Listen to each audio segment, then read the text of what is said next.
Le coup fut sec, sans préambule. Une main poussant l'épaule d'Aïcha la fit basculer contre le casier, le parfum sucré d'un spray pour cheveux mêlé à l'odeur métallique des casiers, un rire qui partait en cascade et le claquement d'un téléphone prêt à immortaliser l'humiliation. Aïcha resta immobile un souffle, puis releva la tête avec une lenteur presque cérémonieuse. Un sourire qui n'était pas de victoire, mais de contrôle. « Ça va ?» dit Élise en coinçant son téléphone entre deux doigts, la voix mielleuse, l'entourage hurlant d'approbation. Personne ne s'attendait à ce calme qui ressemblait à une stratégie. Élise portait les habits du pouvoir de l'école, les parents propriétaires des cafés du quartier, l'assurance de qui n'a jamais appris à recevoir un non.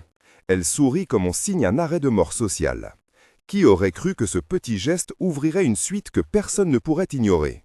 Qui savait que sous ce silence se cachait un entraînement qui ferait retourner la salle entière contre ses auteurs? Restez, car ce que vous allez voir ne ressemble pas à une revanche ordinaire. Les jours suivants, les incidents se multiplièrent avec la mécanique d'un réseau social affamé. Un message anonyme sur le groupe de classe, une photo recadrée, un mème envoyé à la volée, un carnet laissé volontairement sur une table avec des dessins moqueurs. « Elle ne parle pas français comme nous », disait Maxime en imitant un accent, alors que Sophia envoyait la vidéo à d'autres amis en ajoutant des emojis cruels. Aïcha encaissait sans éclat, les épaules basses, comme si elle portait quelque chose de plus lourd que l'humiliation. Lucas, qui connaissait sa voisine du bus, tenta d'intervenir. « Cessez, ce n'est pas drôle, dit-il en s'interposant entre deux filles. « Tu es ridicule, Lucas, répondit Élise en le bousculant, et une poignée de rire couvrit la plainte. La cantine devint un théâtre. Le plateau de nourriture trembla sous le poids d'un geste, la nappe sentait le café renversé, les regards se faisaient plus aigus. Mame Martin, professeur d'histoire, passa dans l'allée et fronça les sourcils. Mais la hiérarchie invisible pesait plus que son remontrance. Les messages continuèrent à circuler, des captures d'écran partagées sur Instagram, des commentaires qui appelaient à la curiosité malsaine. « Elle est nouvelle », écrivait Emma en bas d'une photo. « Et puis, on montre qui comment d'ici ?» La tension monta comme la température d'une salle fermée, humide d'un été qui n'en finissait pas. Pourtant, Aïcha paraissait distante, mesurant chaque respiration, ajustant la position de ses mains comme si elle observait une chorégraphie intérieure.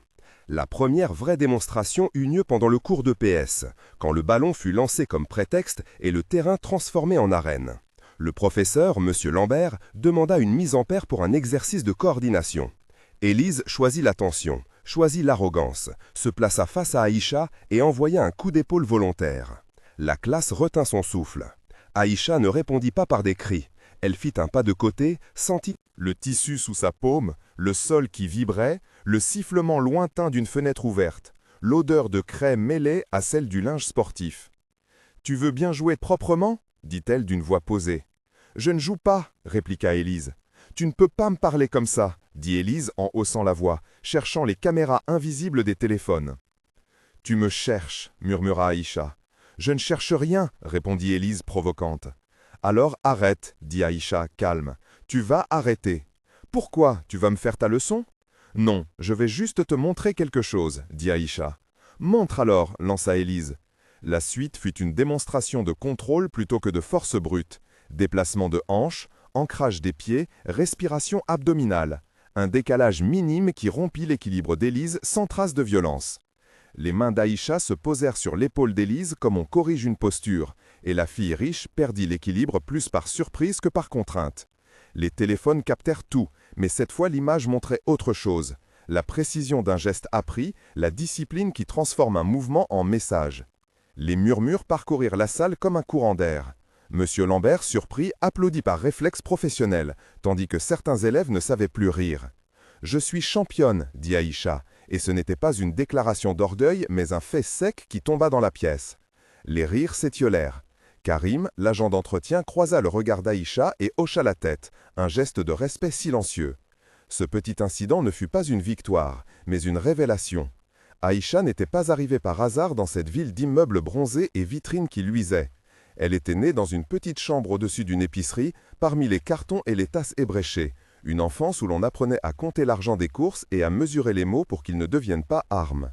Son enfance avait été marquée par le goût du café tiède de sa mère, par la chaleur des mains de son père qui la poussait vers des entraînements au gymnase municipal. Adolescente, elle avait été inscrite au club par M. Cohn, son père, qui croyait que la discipline pouvait tenir lieu d'école quand l'école blessait plus qu'elle n'apprenait. L'entraînement était devenu sa langue. Le gymnase sentait la sueur, le caoutchouc, le métal des sacs, et les heures à travailler la technique avaient façonné son calme. Puis vint une perte qui transforma la détermination en nécessité, la maladie qui emporta sa mère, laissant un silence lourd comme une cloche. Le deuil affina sa volonté, fit de la boxe non pas un refuge, mais un métier d'honneur. Aujourd'hui, elle portait en elle ses couches de mémoire et de pratique, une suite d'années à répondre par contrôle plutôt que par colère. Ce passé expliquait la présence de ce calme calculé face à la cruauté, un lien direct entre la douleur et la réponse mesurée. Les autres le ressentaient sans le comprendre, comme on reconnaît le goût d'une cuisine d'art. D'enfance. Ce n'était pas de la rébellion gratuite, c'était la conséquence d'un entraînement érigé en stratégie de vie. Après cette démonstration, l'attaque sociale s'organisa de façon plus méthodique. Élise convoqua un groupe, parla avec sa mère, envoya des messages à plusieurs comptes influents, monta un petit plan de mise en ridicule public. « On va la faire tomber à la cantine », dit-elle à ses amis. « On postera la vidéo, on mettra des légendes, on lancera le hashtag. » Sophia prit des captures, Maxime prépara des commentaires, Emma grava la scène comme s'il s'agissait d'un spectacle. La cantine fut choisie comme lieu de la mise à mort symbolique. Grande salle éclairée par des néons, table collante, cliquetis de couverts. Mame Dupont, la principale, reçut des textos anonymes, des captures d'écran et des demandes de rassemblement. « C'est pour la réputation de l'école », écrivit une mère au téléphone, voix pressée à l'autre bout. Les témoins se multipliaient. Lucas, présent par hasard, regardait, hésitant. Karim nettoyait une table non loin. Monsieur Lambert entendit des rumeurs dans la salle des professeurs. Les groupes de chat se remplirent de rires et d'ordre, comme s'il s'agissait d'une stratégie de jeu. La violence prit la forme d'un plan social bien huilé, une mécanique de privilège visant à rappeler les frontières. Aïcha, au centre, sentit l'air vibrer autour d'elle, l'odeur de nourriture, la chaleur d'une tranche de lumière sur sa joue. Elle pensa aux mots de son entraîneur, Bruno, qui répétait « La discipline est une drapeau que tu tiens même quand il fait nuit ». Elle se prépara, pas par vengeance, mais pour imposer une conséquence proportionnée. Le grand affrontement eut lieu à l'heure où le bruit de la cantine était à son comble. Les téléphones clignotaient comme des lucioles, l'atmosphère sentait la graisse des frites et le sucre des desserts. Des murmures s'élevaient en vagues et la table d'Élise était une forteresse d'ironie. « Tu n'avais pas de place parmi nous », lança Élise en première ligne, la voix coupante. « Tu n'as rien à faire ici », ajouta Maxime. Aïcha resta debout, la mâchoire serrée, comme un rocher qui avale les vagues sans se fissurer. « Vous voulez que je parte » dit-elle. « Oui » rugit Sorcia. « Pars et n'ose plus revenir. »« Pourquoi vous agissez comme ça » demanda une voix, celle de Lucas qui tenta d'ouvrir une brèche. « Parce qu'on peut » répondit Élise. « Parce que vous pensez que vous êtes mieux. »« Pourquoi le privilège devrait définir la dignité » dit Aïcha, froide. « Parce qu'on a l'argent » lança la mère d'Élise qui était venue en renfort, voix forte. « L'argent donne des droits » dit Mame Dupont en passant, mal à l'aise. Les dialogues s'enchaînèrent, 8, 9 échanges, comme une escalade de verbes et de regards, chacun cherchant à dominer. « C'est fini » dit Aïcha. Elle avança d'un pas, sentit le tissu des jeans, la brutalité du sol, l'humidité d'une respiration trop proche, la note métallique d'un couvercle tombé. Elle utilisa la technique apprise. Déséquilibre, contrôle du poignet, transfert d'énergie, une série. Des gestes précis qui ne cherchèrent pas à humilier mais à neutraliser. Les mains d'Élise quittèrent la forteresse de son assurance.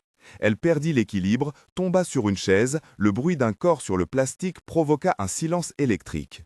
Les téléphones avaient tout, la voix d'une fille criait pour la viralité, une compagne filmait en sanglotant, d'autres criaient « Arrêtez ». Quand tout fut fini, elle était debout, le souffle mesuré, tandis que la salle réalisait que la scène avait changé de sens. L'action se mit à viraliser à la vitesse d'un orage, des extraits partagés, des commentaires de soutien et d'indignation. L'école vacilla sous une pression numérique qui journale l'instant. Le retentissement fut immédiat.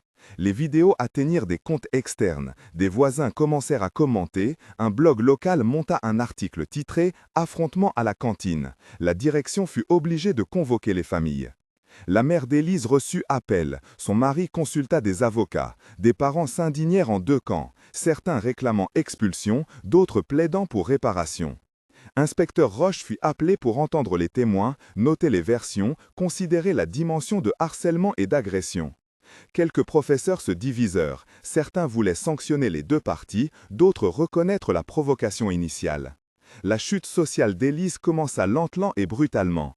Invitations annulées, likes qui s'évanouirent, sponsors locaux qui retirèrent leur soutien à l'équipe de cheerleading dont son nom faisait partie.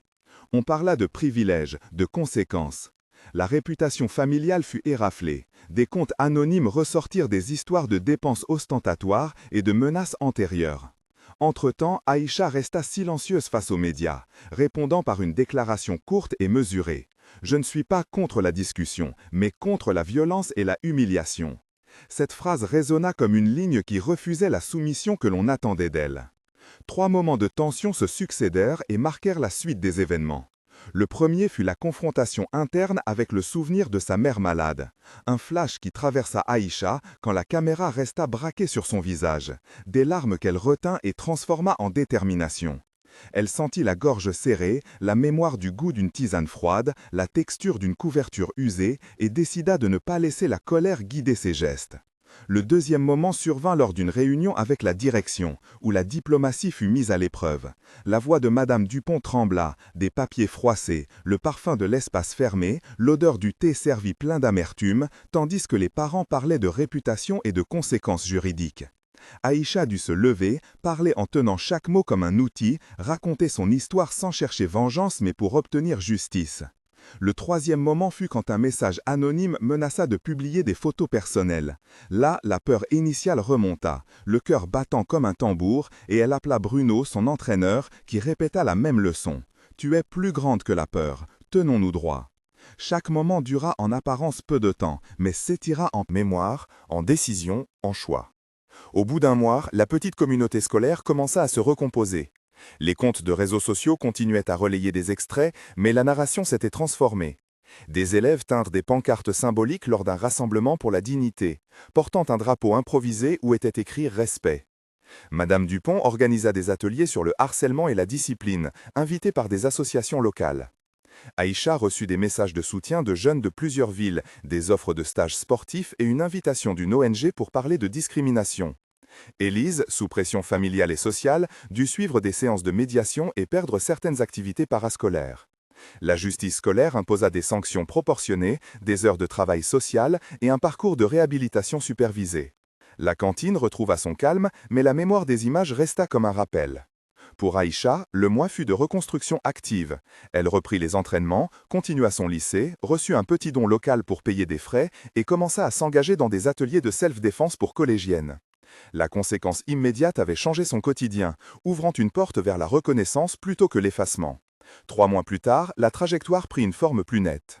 Une vidéo plus complète circulait, montrant non seulement l'affrontement, mais le contexte, les provocations antérieures, des témoignages d'élèves qui racontaient avoir vu les messages de groupe, des parents qui s'excusaient publiquement. Un média régional proposa une interview longue avec Aïcha et son entraîneur Bruno, où ils parlaient de discipline, d'entraînement et de respect. On parla de privilèges et d'éducation, de la nécessité d'une justice qui enseigne plutôt que d'une punition qui humilie. Aïcha reçut une proposition de bourse pour participer à un stage national, et son nom commença à circuler dans le monde sportif. La famille d'Élise fit un communiqué où elle promettait d'engager la jeune fille dans un programme de réhabilitation et de sensibilisation. Des ateliers furent organisés dans l'école, avec des témoins, des parents et l'intervention d'un psychologue scolaire. L'ambiance avait changé, on parlait désormais de responsabilité et de réparation. Le mot réhabilitation revenait dans les conversations comme une option possible pour reconstruire des rapports détruits. 6 mois plus tard, la transformation se confirma avec des éléments concrets. Aïcha fut invitée à une cérémonie de remise d'un prix local pour son implication dans la prévention du harcèlement. On lui proposa une bourse d'entraînement et elle accepta de donner des cours gratuits 1 heure par semaine pour les filles du quartier. Élise, après un parcours imposé de service communautaire et un programme de mentorat, prononça un discours public où elle reconnut ses erreurs et parla de privilèges avec des mots maladroits mais réels. Certains parents restèrent sceptiques, d'autres accueillirent cette évolution comme un petit pas vers la dignité retrouvée. L'école changea ses règles, introduisit un code de conduite plus strict et un réseau d'appui pour les élèves vulnérables. Aïcha continua à s'entraîner, gagna quelques compétitions régionales, mais surtout devint un symbole local de ce que discipline et respect pouvaient produire quand ils étaient utilisés pour protéger plutôt que dominer. La communauté apprit à mesurer les conséquences et à valoriser la justice plutôt que la revanche. La leçon transmise ne fut pas que punitive, elle devint pédagogique, reflétant l'idée que la véritable force impose le respect sans humiliation. Si cette histoire vous a ému, vous n'êtes pas seul. Beaucoup ont vu la vidéo et senti la même colère, la même honte ou la même envie d'agir. Qui, selon vous, avait raison quand les choses ont basculé? Commencez votre réponse par « Je soutiens » ou « Je conteste » et expliquez brièvement pourquoi. Vos témoignages nous aident à comprendre comment agir dans un monde où l'image devient verdict. Partagez une expérience ou un geste qui a fait la différence pour vous. Vos commentaires donnent du poids aux voix qui cherchent à transformer l'humiliation en apprentissage. Au final, la scène du couloir n'était que le début. La fille qui avait été poussée se leva et demanda justice, mais surtout demanda respect. La conséquence prit la forme d'un travail collectif, sanctions, médiation, réhabilitation et un nouveau drapeau levé par des élèves qui décidèrent de ne plus tolérer la soumission imposée par le privilège. Si vous souhaitez suivre d'autres histoires de personnes qui transforment douleur en pouvoir par la discipline et la dignité, abonnez-vous. La véritable victoire n'était pas d'écraser une rivale, mais de construire un espace où le respect devient une règle partagée. Au bout du compte, la plus grande leçon fut simple. La discipline enseigne le respect et le respect reconstruit la communauté.